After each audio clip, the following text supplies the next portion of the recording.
What's good? What's good? We are back. Yours truly, one and only Paul Masson.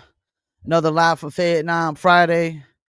We live every Friday, 7 p.m. Eastern Standard Time on Facebook, Instagram, and YouTube.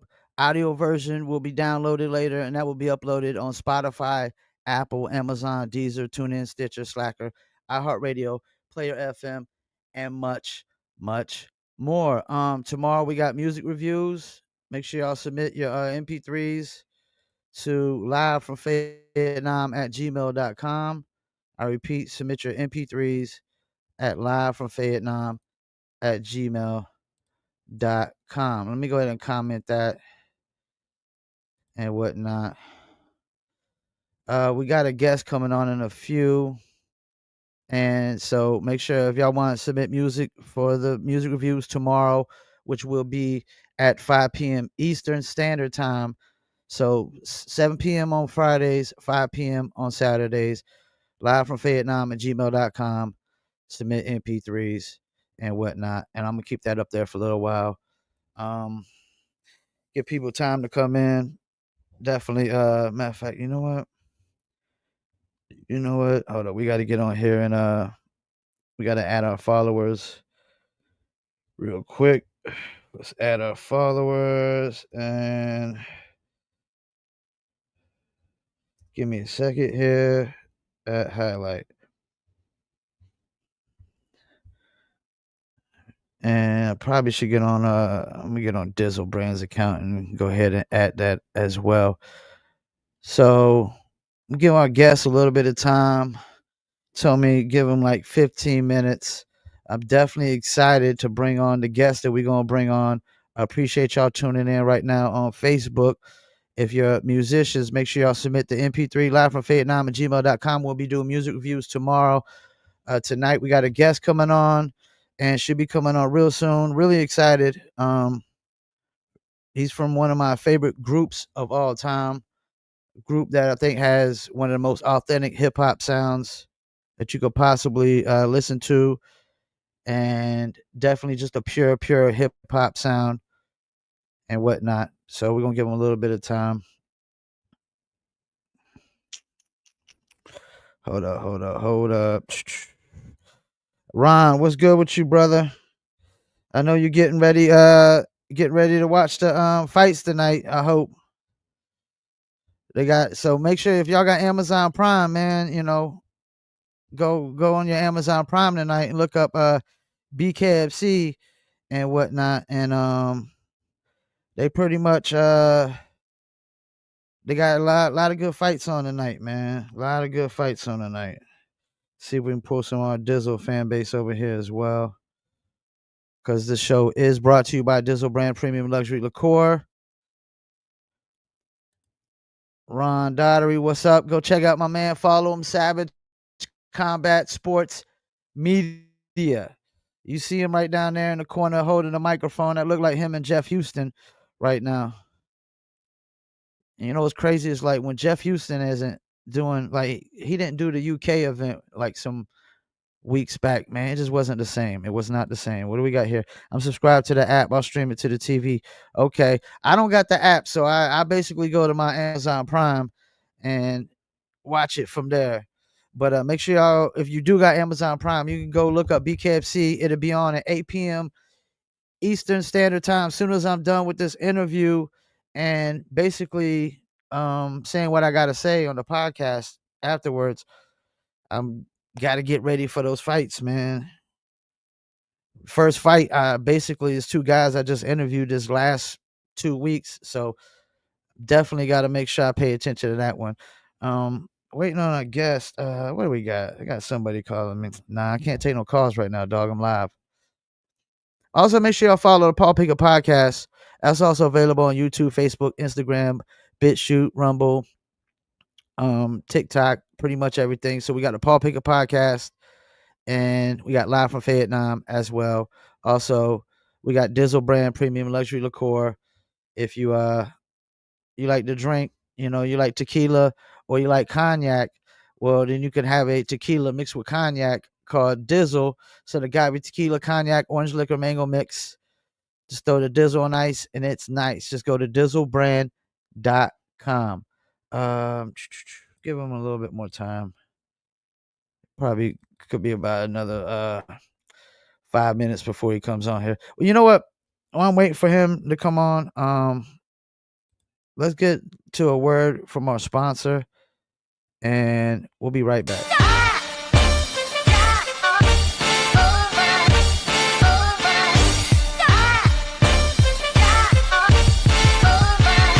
That Dizzle ain't no joke, got me addicted, ain't no coke. Let's just have a toast. Anybody want some smoke? Cause it's up, I be Dizzled up. Catch me sipping with my double cup. Can't just have one, you gotta double up. You pour it, gotta watch it bubble up. I ain't gon' lie, I cannot get enough. When Cannon said I need another one, gon' have you coming back for more. But go get it while it's hot, before it be sold out in your stores. That Dizzle.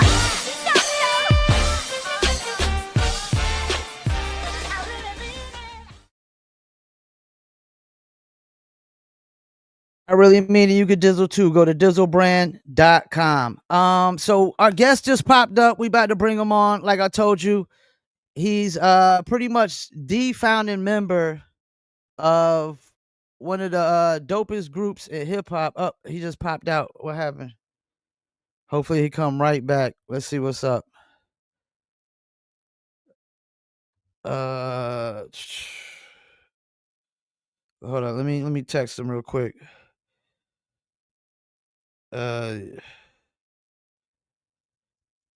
One second.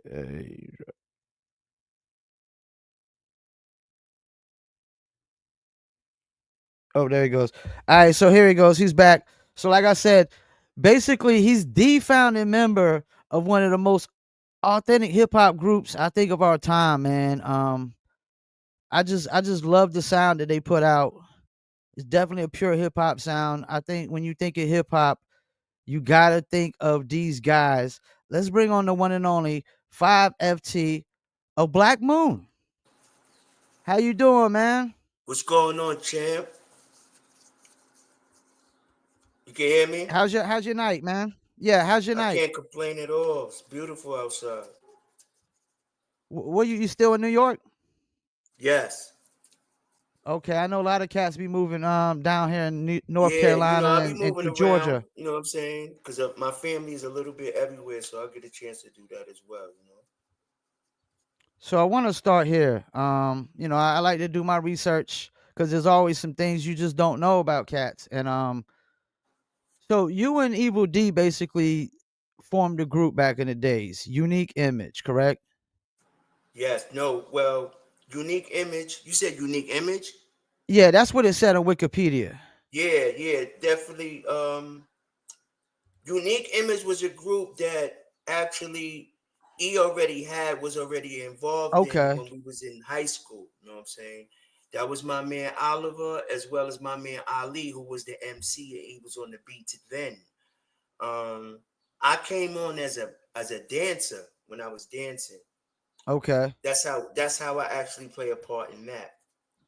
And that's how Now, me and E connected. did y'all ever drop music together under that name? He has the demos. He probably Okay. still do. And could we say that Unique Image pretty much started what became Black Moon, would you say? Nah, before I met I met E in my ninth grade of high school. But prior Wow. to me meeting E, I was already living in Bushwick. I was in junior high school when I first came and moved to Bushwick in '86. So in junior high Wow. school, I then I was pursuing the idea of participating in the culture. You know what I mean? Okay. And I guess the dancing, I picked up the dancing motion of it and the rhythm of it more than the MCing part of it, you know? What do you think in those earlier times though? It seems like I interview a lot of cats. I mean, like Channel Live said they were dancers before. Tupac was a dancer originally. That's I how I mean, I think a lot started. of cats were dancers before they came rappers back then, But weren't they? that was the thing back then. Before you could Yeah. be an elite or be on the stage as the MC, first of all, you had to be elite. Your Yeah. bars had to be elite. Your word game had to be elite. But Now, for, go ahead.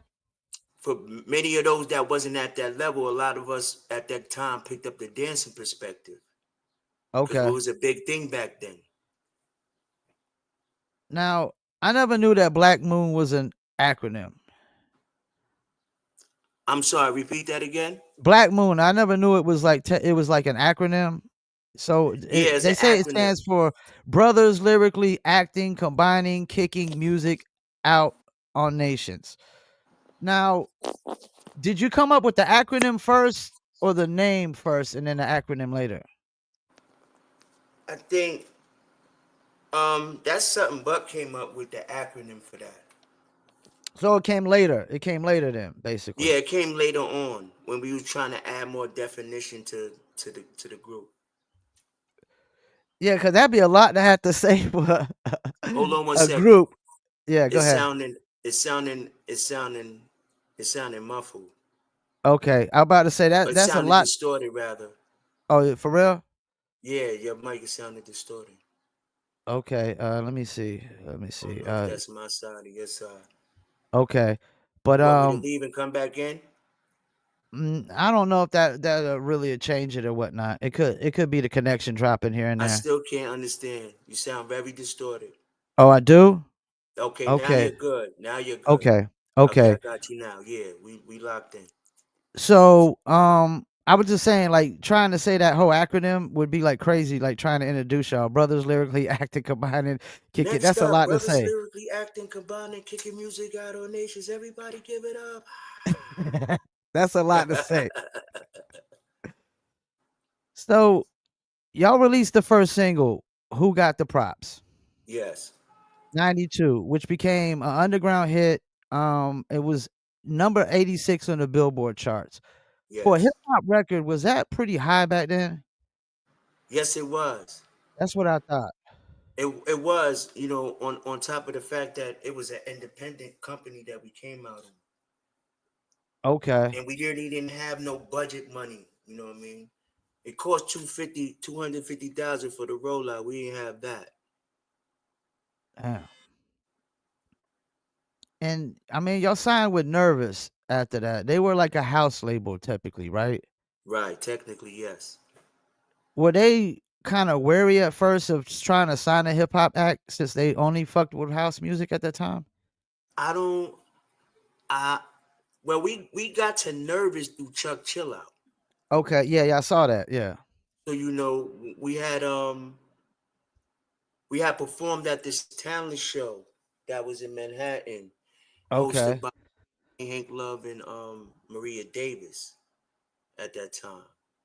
And we went there, and actually we was about to leave because they was taking too long. It was seeming like they wasn't gonna let us get on the stage, but then she ran up on us and was like, "Y'all don't leave yet," you know what I mean? And we went up there and did our thing, you know what I'm saying? After the fact of when we finished the performance, Chuck Chilla had walked up to us and asked us asked about the group, what's our name, things of that nature, what, trying to do it. Then he handed me the card.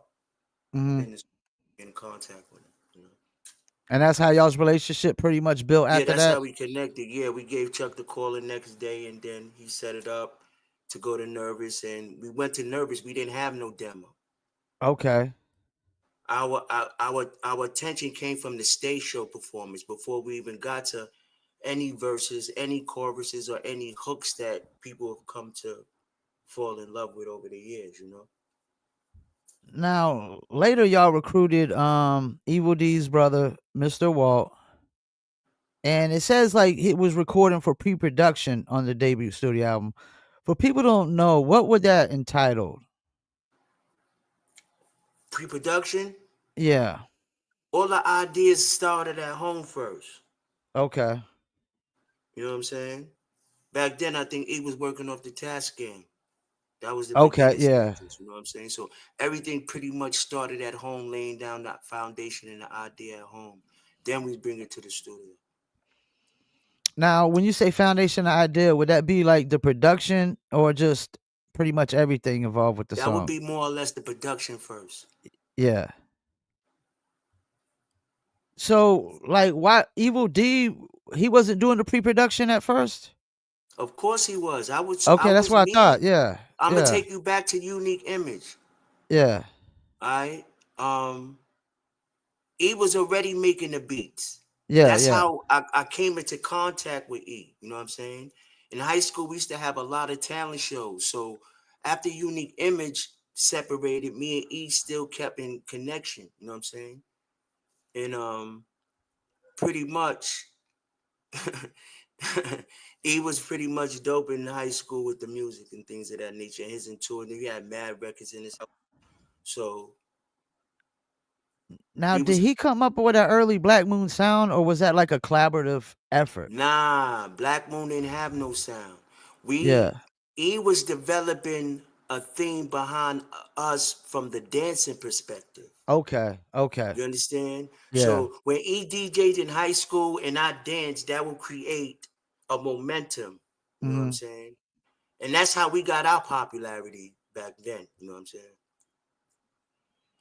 Now, y'all guys end up meeting Drew High after y'all signed with Nervous Records. He was like, That is was he like a promotion guy or something there?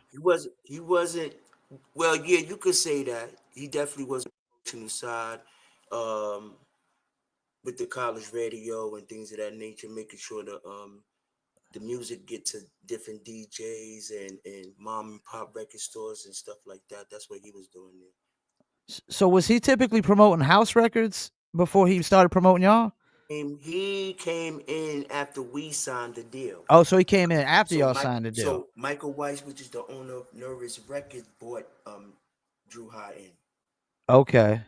to assist him with the situation as far as the new hip hop product that was being developed at the label. And did it instantly click with y'all guys? Who?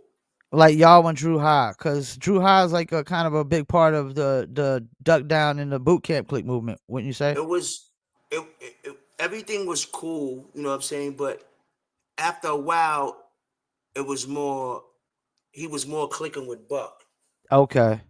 You know what I'm Okay. saying? On y'all's first album, y'all had Smith and Wesson. Um, like how long of a relationship did y'all have with them up to that point? Well, um, I know Steele always says that he met Buck through his sister Tracy, and that's how he knows. But I know Steele from Brownsville. His moms and my moms lived in the same, grew up in the same building, 131 Belmont Avenue. So pretty much, I didn't know him as, Steele then. You know what I'm Yeah. saying? But the acknowledgement was definitely there in passing. His brother, Top Dog, is more familiar with my family living in the building because Top Dog used to be with my cousin back then and used to always be at my family's house once in a while, more than often. But yeah, I didn't actually know they were brothers. yeah, they're actually brothers. Yes, they are. Now, I interviewed Supreme the Elohim a while back on here, and I know he was cousin. He's cousins of Still. That's family. We all grew up in the Yeah, sandbox of Brownsville. and that's where you're originally from. So, like, what is it about Brownsville? I mean, I've had Smoother Hustle on here, DV Alias Christ, Cellar Dwellers, Illogy. I mean, Brownsville just seems like a whole different world. It definitely is. It definitely is a little Vietnamish. Yeah, One of the which one of the work one of the hardest boroughs coming out of Brooklyn. which is crazy you would say that because like we call Fayetteville, North Carolina, Fayettenam. Right. You in Fayetteville? Pardon self. Yeah, yeah, Yeah, my Fayettenam. Yeah. my my uh my other brother Chris, his mother lives in Fayetteville. I was out there like 2 times. Came out there. Yeah, everybody pretty much been out here because they got somebody in, like a family member in the military at one point. Right, right, exactly. And all right, so boot camp click. Whose idea was it to form that super group? That was a Steele idea. Okay. And when it was introduced, and when it was introduced um to the clique or whatever, um I wasn't with that. Okay. I really honestly I wasn't with that. Why was that? If you don't mind me asking. This is perspective, you know what I'm saying? Like, you know,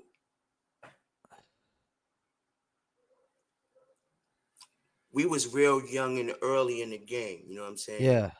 And Yeah. I feel like that was really a rush situation before we even Okay. actually got the our feet wet, you know what I'm saying, into the business side of things, you know what I'm But saying? you do have to admit, man, like it's in a really amazing group when y'all add No, y'all all up. When y'all add y'all it's all up, it was I it's the mean, nature. Even in disagreement, right? yeah. We may not always agree, right? But even in Yeah. disagreement, the nature and the forces allowed it to develop the way it did and still be in existence to this point. You understand? And y'all were really So like a group of groups, really, when you think about Black Moon, OGC, Smith and right, Wesson, Helter right, Skelter. I mean, right, you had some solo, even what representatives, right.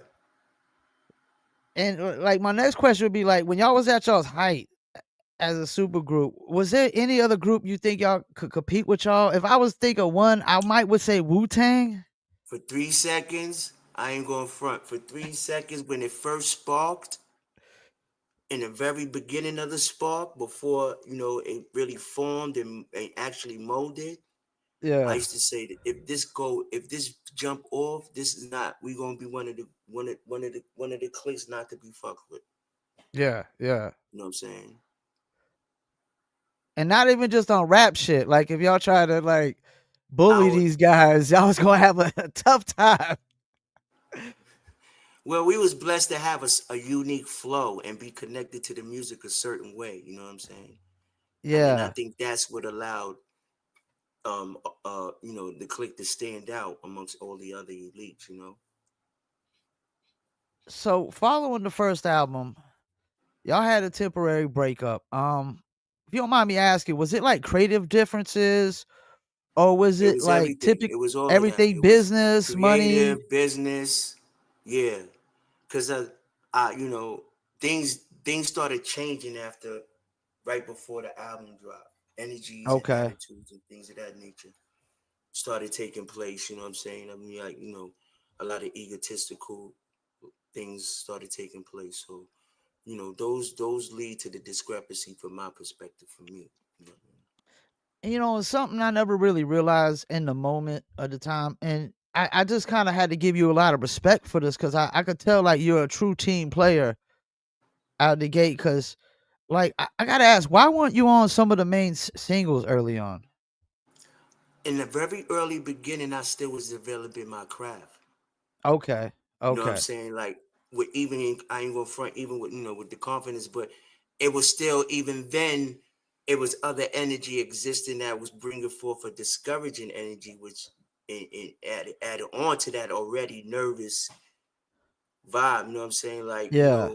at the time at the time you had Rakim G Rap, the Elites, you know what I'm Yeah. saying? Chris, you know what Yeah. I'm saying? Chuck, like, Yeah. even though I know in my heart I was dying to be a part of that, you know what I'm saying? But at the Yeah. same time, I don't think I was at a point I've developed the art and the craft along with the confidence to deliver and say, all right, I'm here now. You know what I mean? And I think I've have developed that over time, especially after the Enter the Stage album. I think that's a very honest answer, man. You know what I'm saying? Some people would be like, they was shitting on me or this, that, and the third. I really I didn't expect mean, that all answer to be that honest was with you. I'm just speaking for my behalf, and that's not to throw no, No, yeah, you know yeah, what I'm yeah. saying? But yeah, it was that I energy, mean, cause you were basically. I'm in the saying videos. You were in the videos, but you I weren't on the was only in songs, a and I was just couple, like, you know what I'm damn. saying? Besides, I Yeah. missed. I ain't gonna deny. I got to take responsibility to me going to jail. You know what I'm saying? So was that So part of it? That why you wasn't on some of the songs because you was incarcerated? I mean, I wasn't on those songs before I was incarcerated. So Yeah, that's what I thought. That's what I thought. you know Yeah. what I'm saying? So I think that was to me that was So used that as had an nothing to do with it. advantage. Yeah. You know what I'm saying? Yeah. But but all I did was make me Now keep y'all had a going and keep lawsuit with busting my Nervous. pen. I'm sorry, say that again. Yes. So y'all had a lawsuit against Nervous Records where they basically released the compilation without y'all's permission. And Right. I guess y'all won the lawsuit. Is that just another example of industry rule number 4080, record company people Well, are shady? they shady by nature. They Yeah. shady, naughty by nature. But your objective and your responsibility is to know your business. Like even before we got to Nervous, we were supposed to go to Def Jam. We wasn't supposed to go to Oh Nervous. shit. So We why had a that meeting that, in that didn't go Manhattan. through? We had a meeting. Listen, we had a meeting in Manhattan. It Uh-huh. was me, Buck, Evil D, God bless the dead, Chris Lighty, Oh and man. Leo Cohen. Leo Cohen was ready to not only sign us but buy us out our contract with Nervous. And they only gave us peanuts Mhm. for an advance. Now who gave you peanuts? Nervous or Def Jam was Yes, gonna give you yes, peanuts? yes, Oh, Nervous. so oh okay. You know what I'm saying? Was Def So Jam offering you more for of advance? course it would have been a more deal. Like, Russell wanted us. But They why all didn't that wanted go us. through? Did Nervous not want to sell? No, no, no, because Buck turned the deal down because they didn't want Oh, Smith and Wesson along with the package. So he was trying to, at the time, shop Smith and Wesson along with with Black our Moon. movement, like pull them into the movement of what we was doing. So now we Ooh. lost out on that. They was definitely ready to do a deal. Yeah, I don't. It almost seemed like y'all should have did that deal and then try to get them a situation afterwards. And that was the conversation. But once again, you know, moment in time of discrepancy and disagreements, you know, sometimes the ego supersede the vision. Yeah. And when you kind of start disconnecting from the vision, then you start missing the opportunities that should come along with the path you're taking. You know what I mean? You had a project called Odd Man Out. Did that ever release? No, that wasn't a project. That was Oh, on a actually an project? article. That was Oh, an actually an article. article. Yeah, that somebody did on me when I had came home in '07. Okay, I think that's the one I read. Now, have you always felt like the odd man out? Of course I have. That makes sense. It makes sense. I felt like reading that article and just seeing. I saw an interview you did with Big Shug, and I just felt like I totally understood everything. You know what I'm saying? Now, You, go ahead. What you no, about no, to go say? ahead, go ahead. Now, what was I about to say? Now, I saw in something you said where in an article you said jail is an interesting experience, and Yeah, it was. then you said hip hop sometimes celebrates that. I guess going to jail and stuff. Right, and Uh, look what we got right now. Was I d- lying? nah, and I was gonna ask you, do you think it should not be celebrated, and you think it's weird that I something think like that the that can fact have that this is what the I think impact you viewed as an artist? personally, right? I think that in the beginning of that being implemented into the music was a warning sign more Uh huh. than a celebration. Yeah. You know what I'm saying? So now that we see that didn't work, people are now more back to celebrating the negativity and those that You ain't look like they lying. prospered from partaking in that element. You know what I'm saying? Especially with social media, it's like if you really want clicks, you got to post something negative or something controversial. We It's like don't you post necessarily something have to positive, they scroll right past. because nobody's attracting or it's not enough people manifesting that perspective. Yeah. And to even be there, it does take a lot of work. You know what I'm saying? So 9 times out of 10, those that don't have or possess the mentality or the energy or the will, they're gonna do the lesser that's gonna take least work and become something easy and convenient for them. Now, when y'all had the hiatus between the first and second album, were you trying to get a solo deal at that time at all? Yeah, I was. And I was was it working on putting some material together and it trying to was get it. hard? Yeah, it was. It was. It was. It was a real hard. It was real. It was hard because I think that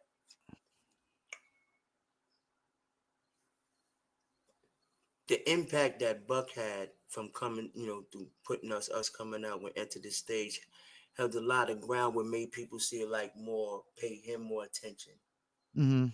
than me. You know what I'm saying? But I believe that if E and Wall would have came through and gave me some production, we wouldn't be speaking about this right now.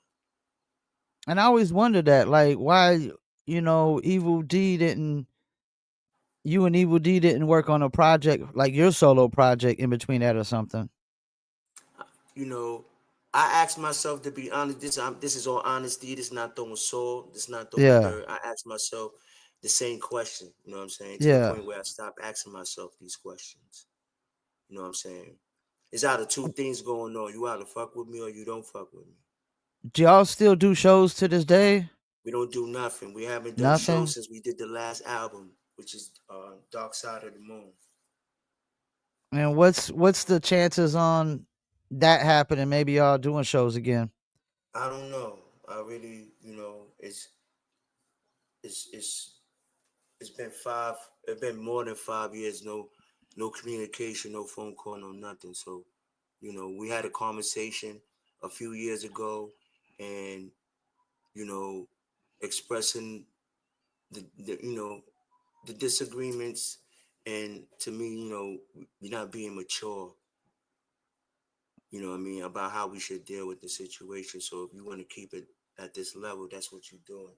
So You think it's hard to keep the group element together? Like if you're just a it's solo only artist, I hard. mean you It's only hard for those who are egotistical uh or never had the loyal royal intention from the start. but don't you think hip hop is always gonna have the egos? Cause like when I came It got up to be back in the understanding. You days, got to be a little egotistical, right? But yeah. realistically, if you got a brotherhood and you're supposed to have a bond there, nothing should come between that. But hip hop's always had this mindset that even if you're not the best MC, you're supposed to say you're the best MC. Right. Which I've never No really question. agreed with. I like I never agree with that. That's not reality. You know what I'm saying? Right. Everybody Right. can't be Right. the best MC. Right. There's Right. always levels to this shit. Right. Right. Right. We know that, but Yeah. those things are used for marketing purposes only. You know what I'm So saying? what can we expect in the future for you from you? I got a project coming out. I got this mixtape I'm cooking up right now. I'm working on an album Okay. called Grace is Fire. Um, I got some merchandise coming. Um, I got some artwork coming. I got a couple of books I'm working on at the same time as well. So we're trying to ignite everything now. You know what I'm saying? And I got me a little band too. So not really a little band, but I got me a band. So we've been working. I'm working over here, trying to get things done before the summer tap in. Hip hop 50th, man. I like to ask Cass about this. What was your opinion about some of the celebrations with the hip hop 50? I think it wasn't. I don't think that it was thought out correctly. In my personal opinion, if we celebrating hip hop 50th, we it needed to be done in chronological order so that no one gets left out. Yeah, like a timeline. Yeah, a timeline. Start with the early cats, You then the got to next. start with the Yeah. timeline, get the brothers that put in the work for it to even get where it's at right now. Even if they didn't sell a lot of records, we seen their video, we heard their music. They part of the yo. We got to get on, son. You see these? I think part of the problem was is there was probably a lot of show promoters that saw an opportunity to just I look at make some life as money off this. the trend. Everything is a snatch and grab nowadays. Yeah. Everything is a snatch and grab. So people could portray the role of they like they care, but they really don't care. Yeah, that's where I was getting to. They just try to make money off of the trend and whatnot. So they just like, all Michael right, let me book Jackson this ain't old never school really cat, this came. old school cat, this old school cat, and call it a hip hop 50th. What'd you think about this whole breakdancing and the Olympics thing? I love it. We elevated. No matter what You the so you not outcome is, no matter what the outcome yeah. is, we made it. Cause I remember I remember, I remember, boy, you ain't out here on no, you ain't gonna be out here on no cardboard breakdancing, doing none of that. But remember, Yeah. you know, same thing they said about MCing and hip hop, same, and look where we at, and look how far it has come, a global takeover. So you didn't have the Unfortunately, criticisms that other people had, right? say that again. You didn't have the criticisms that other people had because they didn't like that specific breakdancer that they said wasn't really breakdancer. No, I was getting busy. That's where I started the rhythm nation of finding finding my space in that in within the culture. You know, And my what do parents, you my think parents, about my when parents people used to have say parties on the breakdancing isn't regulars. part of hip hop? Oh, go ahead. I was going to say my parents had a lot of parties on the regular. You know what I'm saying? When I grew up, I grew up around two turntables in the mic. Saying so, you know, that's how I got a chance to connect with the music and pick up the vibrations and the energy of it and become one with it. I want to know your opinion though, like what people say, like breaking isn't part of hip hop. They can't say that. Like, what do They you? can't say Why that would somebody say that though? because they lack understanding and they wasn't there. It's a lot of things going on right now. People trying to rewrite the narrative, and that's not happening. That's what I was about to say. I think people trying to do this to try to validate their narrative and Everybody stuff want like to that. To validate say, that they was there or they had PC in the game yeah. or they have some relevance toward the game. So you ain't cool with none of the cats on Black Moon right now. What, like Mr. Wall, or you I'm don't talk not to Mr. Wall saying either? I'm not saying none of that. What I'm saying is Yeah. that we ain't in communication. Okay. So you got the books coming out. We got any name? You got names for the books yet, or Not we yet. still in the works? Not yet. And what about we got a timeline on when you think you probably drop your mixtape or your album or something I'm trying to come next month. next month? Yeah, right before the I, summer kick in. okay. I would definitely like to review a song on the my show. I do live music Most reviews on definitely. Saturdays Most and definitely. whatnot. Definitely Most interested to definitely see we what you can do. got. I think it's long overdue, to be honest with you. And I appreciate that. 1 billion%. You know what I'm saying? I definitely Yeah, appreciate that. I mean, cause after doing my research, I mean, from what I've gathered, without you, there probably It wouldn't be wouldn't no Black Moon. it wouldn't be none of that. Yeah, If it wasn't for me, it wouldn't be none of that. And I stand yeah. on it. No matter how they try to re-narrate it and rewrite it and retell it. If it wasn't for me, you know, Hmm. and before we was 5FT and Buckshot, we was KB 1 and 2. I was 1, he was 2. Hey, you exactly 5 foot, Yes. Actually 5'2". 5'2", Yeah. and you know what I really love is like I'm only like 5'3", 5'4". So you No, like and I basically. wanna I wanna also say that I'm not saying that like, yo, if like I made him write what he said and I made him, you know what I'm saying? I'm not Mhm. saying that part. What I'm saying is I'm a part of that nucleus that created the ability to even do that. You know what I'm saying? I'm the one that bought him the Evil D house. He didn't have none of that. He had no access to none of that. He didn't know who he was. Well, he He was a couldn't even dancer get in the originally house too, at right? first. Huh? He was a dancer originally too, right? Yeah. That's how I met him. Yeah. I met him in Brownsville at the center where I was always dancing at. There at the center where I was dancing at in Brownsville, 430 Saratoga, I used to see Scoop and Scrap, Kenny and Sean, those is Big Daddy Kane and Coogee Rap Dancers, Master Ace, Lazy Lays, they all used to be in the center. Wow. That's where I started my begin. I started a little before that, but that was definitely like the time I was taking to nurture my craft when I was dancing at the time. Damn. That's crazy. What would you say your most memorable moment in your career so far? I think that I close, a moment that I hold close to dear, like you know what I mean. Um, when we was on stage with Rakim, Okay. that was one of my moments, Is that your favorite and the rapper? first time,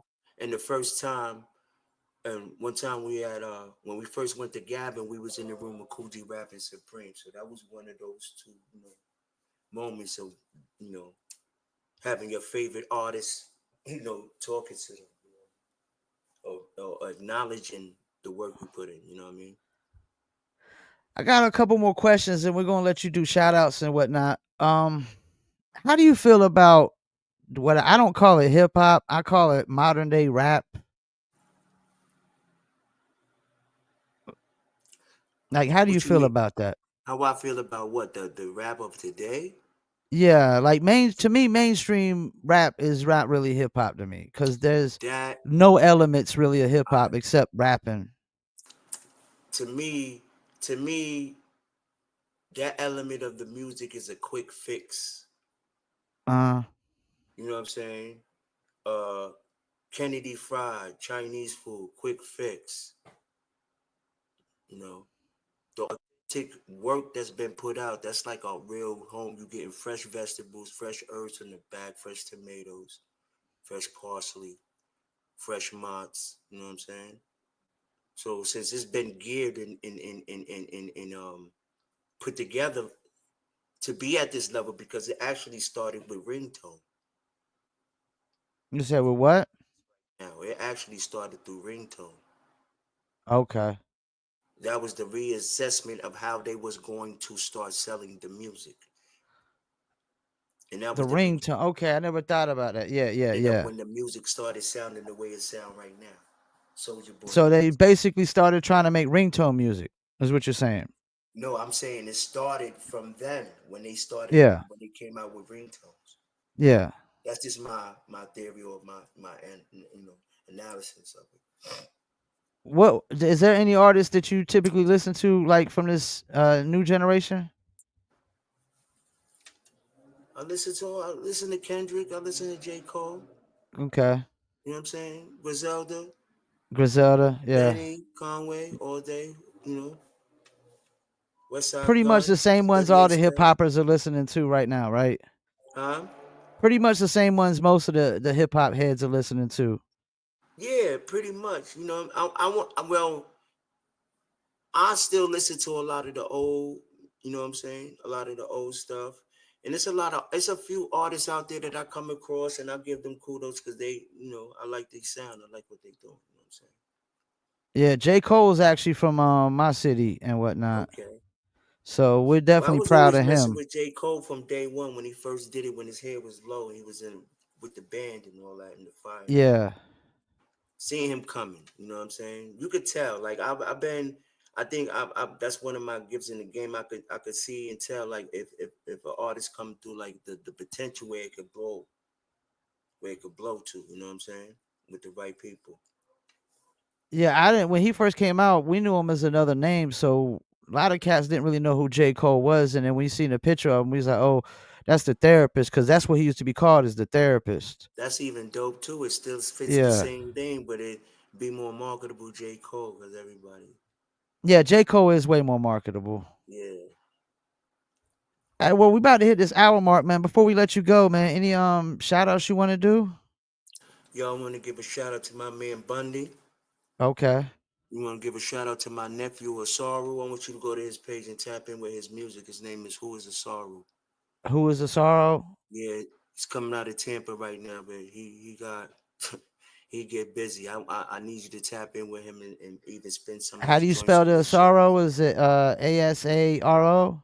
No, ASRU. Okay. Asaru. ASRU. Oh, Yes. Saru. Okay. I want to give a shout out to Unguardable Pen Inc. LLC. That's a new brand that we coming. Well, my brother developed it. It's basically a brand for all the artists that have great penmanship when it comes to their lyrics, paying homage to the quill. You know what I'm saying? Where it really counts at. Okay. What's that gonna be about? Is that gonna be like a blog or something like that? It's going to be a little bit of everything, but we got the site. We can go on the site and check it. It's really we coming out with merchandise right now. You got the hats going on. Okay. So all the artists that got an unguardable pen, they get busy with their pen. There, I think they could appreciate it. That's what's up. Any other shout outs you want to do? Shout out to the big world out there. Everybody that's still keeping it thorough and keeping it real to the authenticity of what hip hop is. Let's go. Well, I want to shout you out. Appreciate you taking the time out. Thank you, champion. Always been a fan. Like I said, I think y'all had one of the most authentic sounds. But I think of hip hop, that early Black Moon sound, just really, it's up there, man. It's up there with the best, man. And I appreciate your I appreciate your support. It mean more than a little bit. That's one of the reasons why I still keep doing what I'm about to do anyway. But I've been still, putting that work in.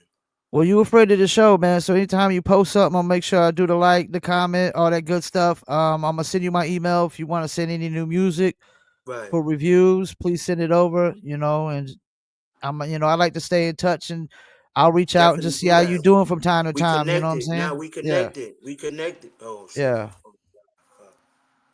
You say your phone about to die? Oh, I think we lost him. I think we just lost him. Yep, yep. Look like we just lost him. Well, we're gonna wrap it up, man. Appreciate 5 Footer from Black Moon coming on. Definitely interesting story. I mean, I did my research and I definitely could tell like this dude is extremely important to, you know, Black Moon's existence. I mean, from what I gathered, without 5 Footer, 5FT, probably wouldn't be no Black Moon. You know what I'm saying? It possibly would not be no Black Moon today. But yeah, his phone died down. We're about to wrap it up. Bare Knuckles coming on in a few. We got about 13 minutes. Actually, before I go, I want to talk about something real quick. But make sure if y'all got Amazon Prime, go to Amazon Prime, look up BKFC. You can watch some bare knuckle fights tonight. Really good fight card in Clearwater, Florida. A lot of guys I interviewed on this card and whatnot. So I'm definitely tuned in. Um, Something I want to talk about. Like, we got to get back to traditional methods of marketing and promotions. We need to get back to traditional methods. We've let the digital world basically dictate of trying to kill off all traditional things. You know, unsigned artists need to stop trying to copy major label artists or mainstream artists. What you need to copy is copy everything that they did to get to the point of being a mainstream artist or being a major label artist. Y'all copying all the wrong things. Y'all trying to copy all the things that major artists are doing under major situations when you got no marketing budget, you got no investor, or anything of that sort. Don't do that, man. You need to be doing all the things that they had to get to that point, like trying to do shows, trying to sell merch, trying to sell CDs. This one thing I can tell you: people that try to tell you, "Oh, nobody listens to CDs no more," then why are cats like Joyner Lucas and Tech Nine still printing up CDs and still selling them? And whether they listen to them or not, people are buying CDs still. That's the thing.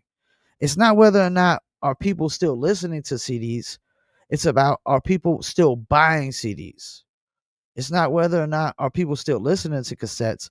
Will they still buy cassettes? Will they still buy wax records? You know, everybody's asking the wrong question. Do people still listen to CDs? Who cares? Do they still buy CDs? If they still buy CDs, guess what? Still print them up. If people will still buy a cassette, still print it up. If people will buy wax still, which people still buy wax because artists are selling out wax still. You know, print them up. You know what I'm saying? Try to sell merch. Try to sell CDs. Try to sell anything with your face on it. Create some worth. Because I can tell you in this business, your worth is based on how many people are willing to pay to watch you perform. I repeat, your worth is basically based on how much or how many people are willing to pay to watch you perform. That's your worth. If you think your worth is based off of streaming, I mean, let's think about this. You get $4,000 per a million views or a million plays. If you get 10 million monthly listeners, that's 40,000.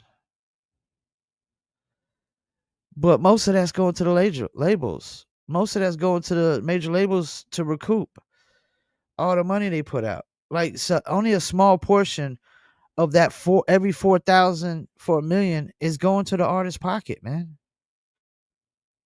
That's crumbs compared to back in the days when you sold a million copies and you got $10 million easy of gross revenue. A million, like we went from getting $10 million gross revenue off of a million copies. In all due respect, yeah, you had to print out CDs and cassettes and all that stuff. But damn, 10 million. Now you went from 10 million of gross revenue off of a million copies, because albums were like $9.99 or on up, to $4,000. Your worth isn't how many people gonna pay you to perform, man, or how many people gonna pay you for features. And I can tell you right now, if ain't nobody willing to pay to watch you perform, you shouldn't be expecting anybody to pay for you to do a feature. Some artists think just because they can rap good that they should get paid for features. That's not how it works. Why would I pay? Why would I pay you for a feature if you're not going to bring me more listeners? If more people are not going to come listen to my song because I paid you for a feature, why would I pay you for a feature? That's how it works. You're paying for a name. Really, that's what you're paying for. You're paying for a name that's supposed to bring a certain amount of listeners or a certain amount of viewers. That's what you're paying for. When you book an artist for a show, you best to know how many people can they sell out. What's the size venue that they can sell out? You book an artist that only gets 1,000, sells out 1,000 people, and you put them in a $10,000, 10,000 people venue. Money lost, man. Money lost. Your worth is based on how many people are going to pay you to perform.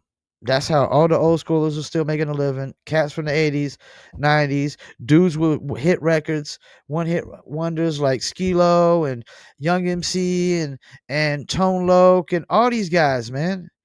They go and perform that one hit every single year, and they could do enough shows at enough run to pay most of probably all their bills for the year. So your worth is based on how many people's gonna pay you to perform. Stop thinking just because you rap good that you bring a certain value. Oh, I'd rather pay a guy who's whack as fuck and gonna bring me a shit ton of fans to pay some dude just that thinks he's dope to rap on my song, and I get this many fans out of it. Zero. Your worth is based on your consumer base and your fan base, and that's it. How many people are willing to spend money on what you selling? Whether it's ticket sales, whether it's CD sales, whether it's merchandise sales, I don't care what it is. That's your worth. Stop thinking just because you make music that you bring something to the table. How many fans do you bring to the table? Because if you're not bringing actual revenue to the table, if you're not going to bring money to the table, you better bring fan base, consumer base that we could turn into money. Where I can just invest it on top, invest into what you already got going and make it even bigger and we make money. And that's the thing. People like in the 90s, labels, every artist label signed, they had to develop. They had to market, promote from ground up. They had no fans to start. Unless you were like too short selling out the trunk or whatnot. So they back in then they took a lot of risks. They took a lot of risk in the 80s and 90s because they had to develop every single artist. They don't develop artists no more. Artists already come developed, come packaged. They come with fan base, consumer base. They're already established. They're already getting paid shows. They're already generating some kind of revenue, whether it's actual physical copy sales or it's actual streams or it's actual merchandise or something, man. But yeah, I gotta go. We got like 5 minutes.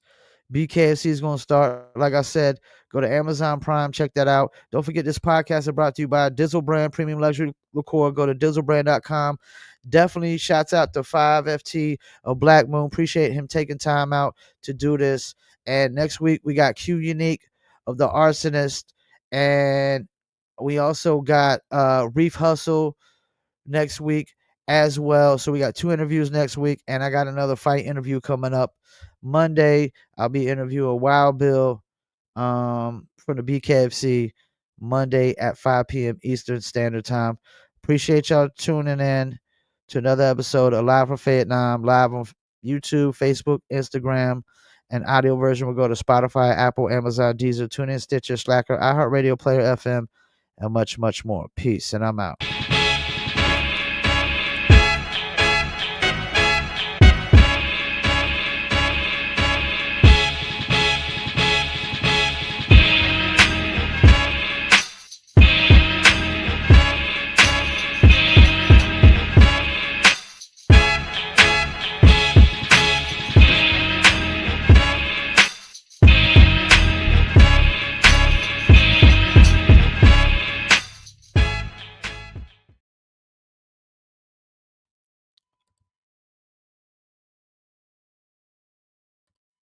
What's going on?